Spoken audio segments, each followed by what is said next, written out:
Hindi pinala ng Pinoy boxer na si Marlon Tapales sa kanyang laban kontra kay Naoya Inoue nitong Martes ng gabi sa Ariake Arena sa Tokyo, Japan.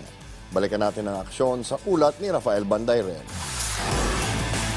Kinapos si Marlon Tapales sa kanyang misyon na mapasakamay ang 4 na major world titles ng Super Bantamweight Division. Kasunod ito ng panalo ni Naoya Inoue sa kanilang pinakaabangang bakbakan para sa Undisputed Championship kagabi.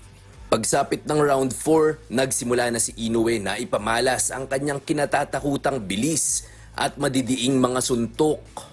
Bago matapos ang round, nagpakawala ng kombinasyon ng pambato ng Japan na nagpatumba kay Tapales.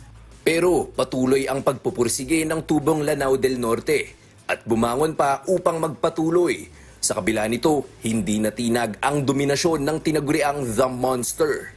Sa 10th round, 2 magkasunod na kanang kamay ang kumonekta mula kay Inoue, kaya tumiklop na naman si Tapales. Muli siyang binilangan ng referee, ngunit sa pagkakataong ito ay hindi na nakatayo ang Pinoy boxer. Dahil dito, panalo si Inoue via 10th round knockout.